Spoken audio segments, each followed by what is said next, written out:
If you're having doubts as a Jehovah's Witness, there's one rookie mistake you want to avoid making in the beginning. Don't talk about your doubts with your Jehovah's Witness family, friends, and definitely not the elders. You should be able to speak to your friends and family. You should be able to speak to your loved ones freely. You should be able to discuss your concerns with your religious leaders without fear of reprisal. Nobody wants to believe that their parents or a sibling that they're really close to is going to choose the organization over them, but they will. If they are currently active, indoctrinated witnesses, doing all the things, attending all the meetings, preaching, studying, I'm sorry, I don't care how cool they seem, how much you think you can trust them. I'm sorry to tell you, they are not going to be compassionate. They are not going to be open-minded. They are not going to be flexible. They will choose the organization over you. I mean, I can't tell you how many times I've spoken to PMOs who, somebody who's physically in the organization but mentally checked out, in case somebody doesn't know what that means. I can't tell you how many PMOs I've spoken to who are like, oh, my buddy so-and-so, oh, he's cool. We've known each other for like 35 years. Our kids, our friends, we've been, like, we go to family functions. He's like family. That's like my brother. He's expressed some doubts too. I feel like he and I are on the same page. Like, I don't, he won't rat me out. Any friendships you thought you had are going to dissolve real fast. I've heard it all. It happened to me. It's happened to countless former Jehovah's Witnesses. When they tried to broach the subject, when they tried to discuss their doubts with someone they really truly thought they could trust. And it is shocking. It's a shock to the system. It's an absolute head screw to see them turn things around, shut down. Suddenly you're the bad guy. They'll accuse you of horrible things. They'll gaslight you. You're not thinking clearly. What can I do to encourage you? I think maybe you should pray to Jehovah about this. You just need to pray more, study more. Have you been keeping up your personal study? You've missed a couple of meetings. You really got to be here in the center of Jehovah's organization, receiving that spiritual food. Just more meetings, more prayer, more study, more. Keep immersing yourself in the very thing that's making you sick, that's making you feel like you're going insane. And let me be clear about something that I'm not saying your loved ones are just inherently cruel and ready to hurt you. What I'm saying is that fight or flight mechanism is going to kick in once they perceive you as a threat. Depending on your own unique circumstances, here are 8 quick tips to help you navigate that initial doubting phase. Maybe only one thing on this list applies, or maybe you need to cobble several different strategies together to work for you. 1, pause. When you first start doubting, you might feel really edgy or irritable, and especially when you start doing your research and reading different things and discovering things, you might have this very strong urge to just sort of blurt it out, I don't think it's the truth, and go to your family and freak out about it. That's completely normal and common. You could be furious, still confused, grappling with things, not able to reconcile. Maybe you read a news article or saw something that you just can't believe your eyes and you're freaking out. Hit the pause button. You don't want to act on impulse. You don't want to just circulate whatever you found, some link. Did you see this? And shoot off emails to different people. If you go into panic mode, so will they. Give yourself permission to pause and process what you're learning. 2, or move fast. You're single? No Jehovah's Witness family or any other ties? Just bounce. Lock down, block the elders. You can fade, disassociate, boom, done. Okay, if you're single, but your family, your parents, or whatever are devout, assuming you live alone, have your own place, if you know you have very nosy, enmeshed family, you know that they're just going to be able to smell it. If you have doubts, you have to set firm boundaries now. You need to get distance fast. Prioritize distance. Be firm that they don't get to just drop by. Don't respond to texts fishing for information. This is tough. We weren't taught strong personal boundaries as Jehovah's Witnesses, so this might be new for you. And frankly, depending on how they respond, if they refuse to respect your space, you'll see your family's true colors. 3, don't fall for encouragement. All right, let's say you get past the first few checkpoints. Your family isn't up your craw. They're pretty chill. But then you start getting encouragement texts. Don't fall for it. I know to some people this might seem like a no-brainer. F that, block them. But if you're the sentimental type or a people pleaser, it's going to be incredibly difficult to set boundaries and say no to mom and dad. Whether it's your parents, somebody who's like a parent to you, some older brother or sister in the congregation who you have a close bond with or whatever, whoever reaches out to you, they can sense a shift. They can sense something is changing in you and their antenna start to go up. Just recognize it for what it is. Their indoctrination is kicking in. They're not really checking in to see how you feel, what you need. This is not about you. They're trying to figure out what's going on. And of course, they don't want an honest answer to that. You can't handle the truth! 4, secure any tech.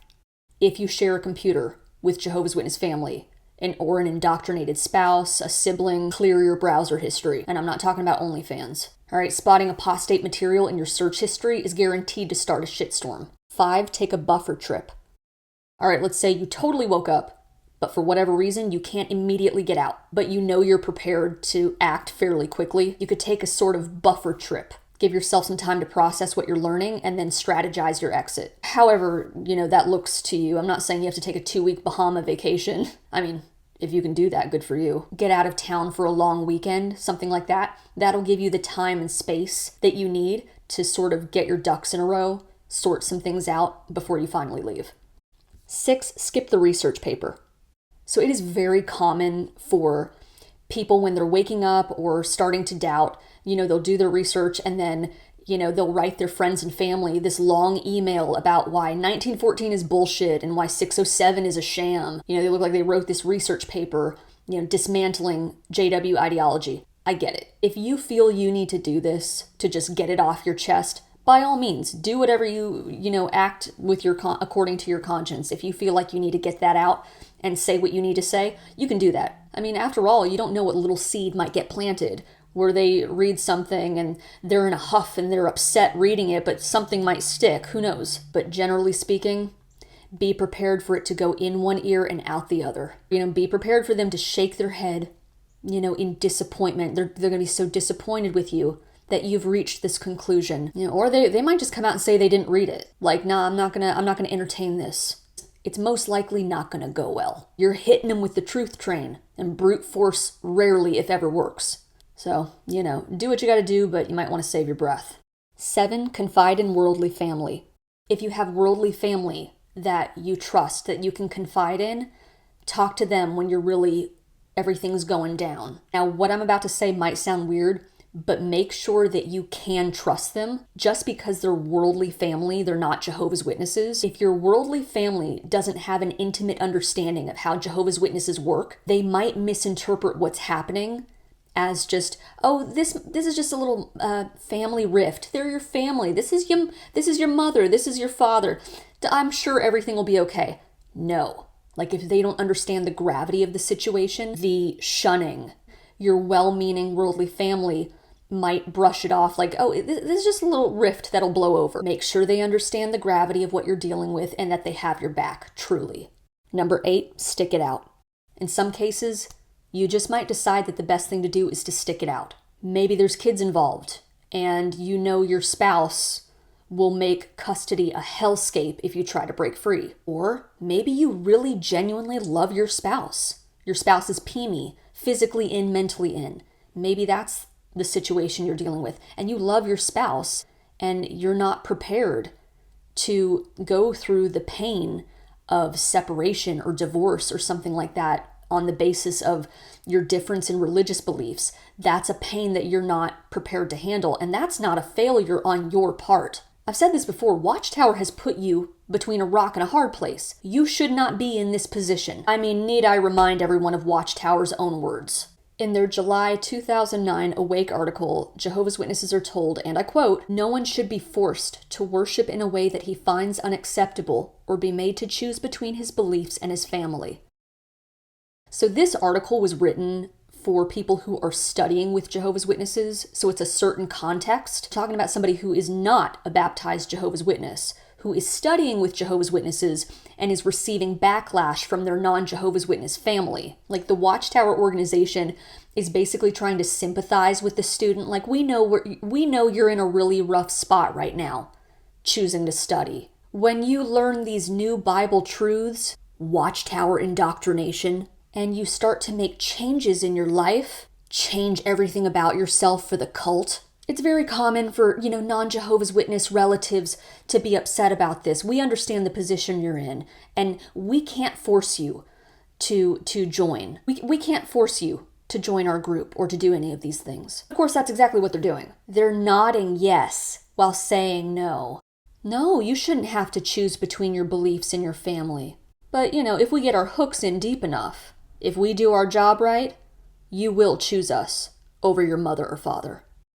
This is completely fucked up and is an obvious hallmark of a cult. Huge red flag. But when we're talking about baptized Jehovah's Witnesses, you ever change your beliefs or find out we're a total sham, you will absolutely be forced to choose between your freedom and your family. I list all these things and I have my perspective and my opinions about it, but ultimately you got to do what works for you. You're the one who has to live with the results of your decision. It's really easy for everyone else to have all the answers when they don't have to deal with the fallout. And here's the thing, some things are worth the risk. Maybe it's worth it to you to risk it and be like, screw it, mom and dad, I love you, but I love my freedom and my sanity more. Oh, you're going to shun me? Fine, do it. But, in another case, at certain points in your life, maybe certain risks aren't worth it. And, you're doing all you can to just function from day to day without this massive emotional upheaval thrown into the mix. That's completely understandable. Again, maybe that changes one day. I just wish you peace, however that looks for you.